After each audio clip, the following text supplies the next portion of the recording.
Dalam banyak informasi yang lalu-lalu, ide-ide Sontoloyo sering menyebutkan beberapa departemen di pemerintahan. Kalau sahabat muda nanti mendapatkan mandat di tahun 2024, banyak yang harus dibenahi, bahkan banyak yang harus ditutup karena tidak sesuai zaman Anda. Sekali lagi, pastikan nanti yang mendapatkan mandat adalah anak muda, generasi digital, timnya pun muda dengan pemahaman geopolitik baru. Semuanya new mind, old mind suruh pensiun. Walaupun usia mereka muda atau dari partai senior, tapi old mind suruh pensiun saja, baca buku lagi, gaul lagi. Old mind itu kopinya kurang pahit, mainnya kurang jauh, gaulnya kurang banyak, tersering hidup mereka bikin puyeng rakyat karena mereka kebanyakan vodka. Kalau anak muda yang new mind, paham peta politik dunia baru, di mana musuh bangsa dan negara ke depan bukan nation, tetapi globalis. Globalis pastinya memainkan nation atau negara dan multinational company untuk mengeduk sumber daya alam dan memperlemah sumber daya manusia di banyak negara. Juga para new mind ini yang menjabat nanti tidak ada yang di atas umur 60-an usia pejabatnya, terutama di posisi strategis seperti kementerian. 80% di bawah 50 tahun. Mereka muda, patriotik, nasionalis, NKRI, garis lurus. Lalu ada beberapa departemen seperti banyak dalam tulisan sebelum ini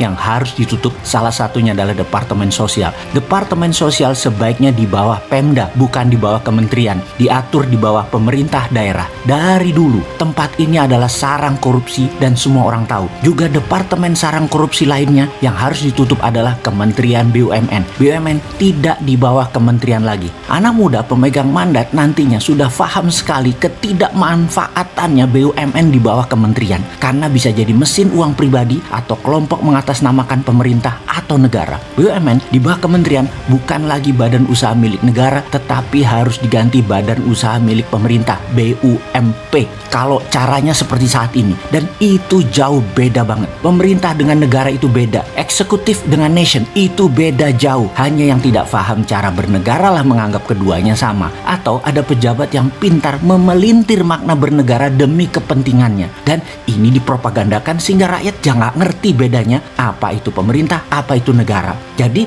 BUMN kesannya milik negara. No, saat ini BUMN artinya lebih mirip ke BUMP, badan usaha milik pemerintah. Anak muda yang nanti dapat mandat paham sekali dengan hutangan negara dan mereka anti hutang. Berbeda dengan pejabat sebelumnya, di mana pengelolaan keuangan negara sangat hobi berhutang, walau dijuluki mega bintang gelarnya. Nanti hutang akan diubah menjadi menggunakan SWF. Dan SWF-nya bukan akal-akalan model sekarang. SWF sekarang adalah cara lain dalam tanda petik berhutang. Mungkin karena kita bersuara kekencengan, jadi ide SWF diambil dan diterima. Namun dimodif agar tidak pakai idenya Bosman Sontoloyo yang MMT. Memang faktanya kitalah yang menginisiasi SWF sampai pemerintah sekarang akhirnya mengadopsi atau mengambil atau memakai SWF. Namun SWF yang dipakai sekarang bukan SWF-nya MMT. SWF sekarang adalah holding korporasi atau holding BUMN. Aset-aset dijaminkan untuk cari hutangan. Pokoknya apa saja yang pejabat sekarang pikirkan selalu hutang solusinya. Sementara SWF-nya MMT dulu pernah dipakai di zaman Pak Ibnu Sutowo. Landasan hukum jadi sudah ada di Indonesia. Dulu PT Kuda Laut adalah tool yang dipakai Pak Ibnu dengan jenius. Indonesia kala itu tidak punya uang untuk membangun, namun mentalnya tidak cari hutangan seperti pejabat-pejabat sekarang. Perusahaan itu adalah BUMNK, Badan Usaha Milik Negara Khusus, yang kemudian hari dikenal menjadi SKK Migas, Satuan Kerja Khusus Migas. Masih di bawah departemen, menerbitkan SWF yang dibeli oleh banyak negara. Catatan, dibeli bukan dijaminkan. Perlu dirinci. Oke, kita rinci. Banyak negara kecil seperti Singapura, Fiji, Timor Timur, Swiss misalnya, mereka tidak punya sumber daya alam. Salah satu strategi printing money adalah harus ada jaminan. Setuju ya, ini hukum pasarnya. Kalau otak pejabat mega bintang penuh prestasi dan dikagumi IMF serta World Bank tersebut, jaminannya untuk rupiah printing money adalah dolar. Wis, hebat ilmu beliau. Kita lanjut ya. Kita ke Swiss, di mana 150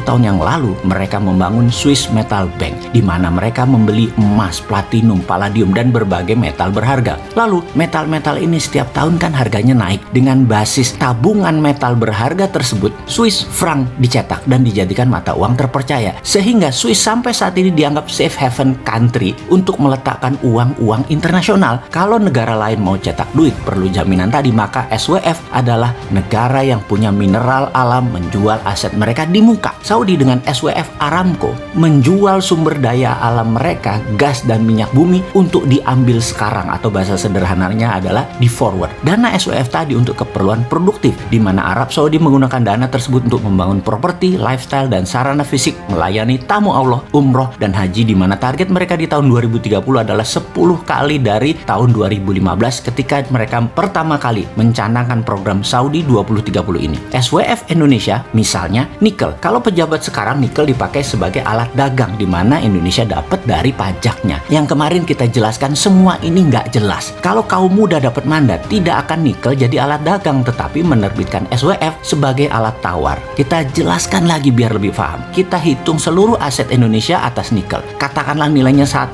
triliun ton yang berupa ore. Maka kalau kita ambil 20%-nya, kita terbitkan SWF. Secara nilai uang, kita ambil angka dari langit ya. Ini just for the sake of discussion. Nilainya katakanlah 1.500 triliun rupiah atau 100 billion dolar. Lalu Singapura ambil 30 billion dolar. Oleh Singapura belum tentu ditambang itu nikel, di mana koordinat lokasi lahan tadi menjadi milik Singapura tanpa batas waktu. Namun Singapura tahu nilai nikel dari tahun ke tahun naik, katakanlah 5% per tahun, bahkan lebih, di mana nanti kebutuhan baterai akan semakin meningkat. Singapura bisa memprint Singapura dolar dengan aset nikelnya 100% dari nilai sekarang. Katakanlah Singapura mau memprint Singapura dolar senilai 60 billion dolar. Ya bisa saja, toh 10 tahun lagi nilai jaminannya dengan uang yang beredar di Singapura sama. Apalagi ditambah yang dicetak nilai 60 billion dolar tadi untuk sektor produktif Singapura yang membuat Singapura menjadi negara entertainment, lifestyle, dan financial country. Itulah SWF Indonesia yang akan diterbitkan, di mana ada sisi lain untuk Indonesia printing money, yaitu dengan jaminan tembaga misalnya. Indonesia mau printing money berbasis aset koper, bisa kita hitung aset nasional atas tembaga dan 20%-nya kita terbitkan printing money. Sudah deh, nggak utang kita, juga nggak usah beli seperti Singapura atau Swiss. Indonesia ini dikaruniai aset alam yang luar biasa. Jadi kalau mau printing money ya udah diblok aja area itu. Beda sama Singapura atau Swiss, mereka harus beli dulu dan belinya dari SWF. Pokoknya begitu deh sederhananya. Sayang ya, sekarang kepinteran yang jadi pejabat-pejabatnya makan sekolah asing ketinggian, melihat Indonesia itu kecil, pi, cenik.